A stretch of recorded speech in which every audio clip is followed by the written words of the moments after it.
Assalamualaikum warahmatullahi wabarakatuh. Perkenalkan, nama saya Sinta Pustadewi.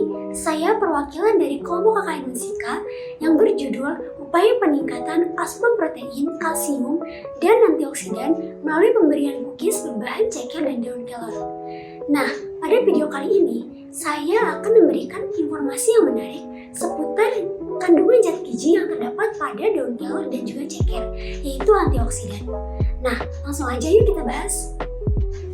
Berbicara tentang antioksidan, hal tersebut tidak lepas kaitannya dengan radikal bebas. Nah, lalu apa sih radikal bebas itu? Secara sederhana, radikal bebas diartikan sebagai berikut. Radikal bebas adalah atom yang memiliki elektron bebas yang tidak berpasangan.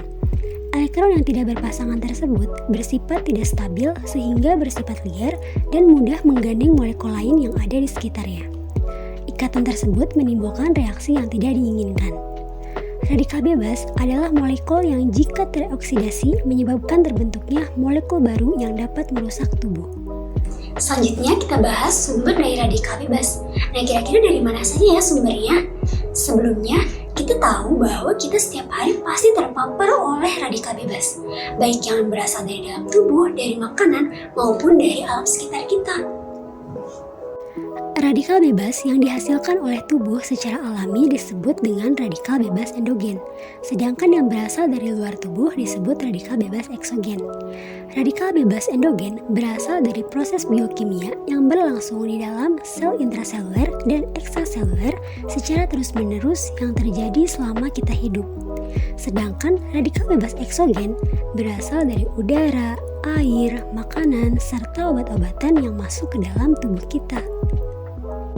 Selanjutnya kita akan membahas dampak yang dapat ditimbulkan oleh radikal bebas bagi tubuh kita. Kira-kira apa aja ya dampaknya?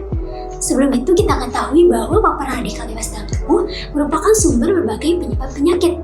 Nah, keberadaannya dalam tubuh ini menimbulkan reaksi jangka panjang yang akan sulit untuk dideteksi. Selain itu, keberadaannya juga dapat memberikan efek yang jauh lebih beragam dan jauh lebih berbahaya dibandingkan dengan infeksi kuman. Dampak dari radikal bebas terhadap kerusakan sel dapat menyebabkan beberapa penyakit. Di antaranya yaitu, yang pertama, sistem penglihatan. Kelainan dan penyakit pada sistem penglihatan yang berhubungan dengan radikal bebas, di antaranya katarak, retinopati diabetes, dan degenerasi makular. Yang kedua, sistem neurobehavior. Kelainan dan penyakit pada sistem syaraf yang berhubungan dengan radikal bebas, di antaranya ada gangguan neurodegeneratif seperti Alzheimer, Parkinson, sklerosis, epilepsi, dan depresi. Yang ketiga, ada sistem pernapasan. Kelainan dan penyakit pada sistem pernapasan yang berhubungan dengan radikal bebas, yaitu radang paru-paru. Keempat, sistem dermatomuskuloskeletal.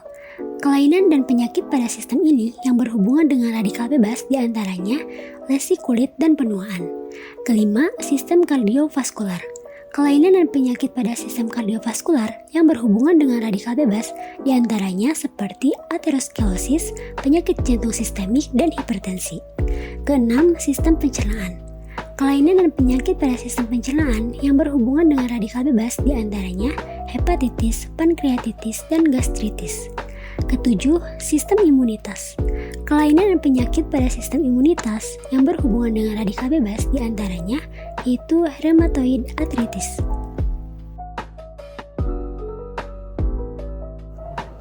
Nah, lalu gimana sih cara agar kita terlindungi dari radikal bebas? Agar kita mampu bertahan dari serangan bahaya radikal bebas, manusia dan organisme lainnya membangun suatu sistem yang disebut antioksidan. Nah, lalu apa sih antioksidan itu? Antioksidan adalah senyawa yang dapat menunda, memperlambat, dan mencegah proses oksidasi lipid.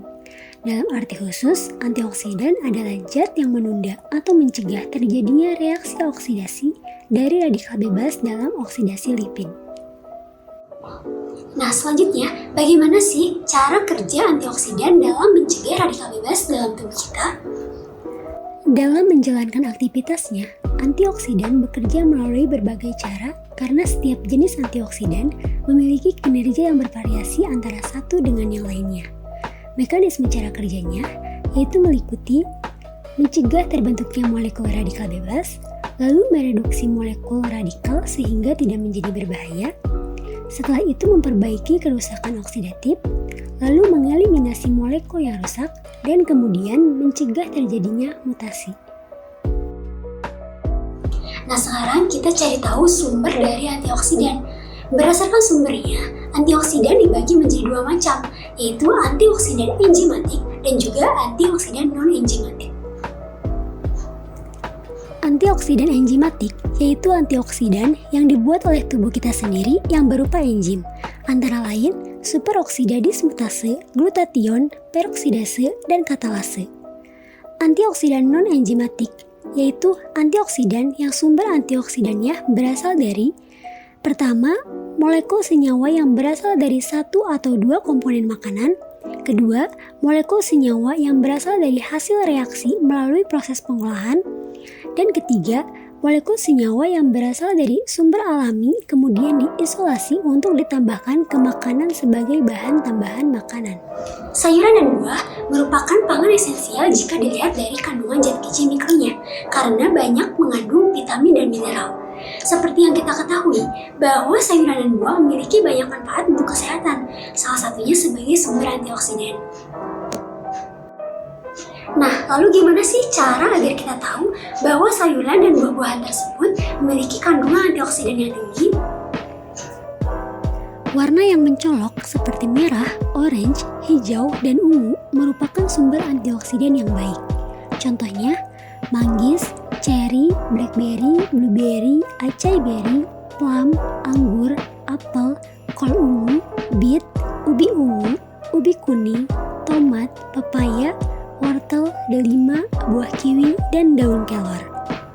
Ternyata, kandungan antioksidan yang terdapat pada cekir ayam dan daun kelor memiliki peranan yang sangat penting bagi tubuh kita.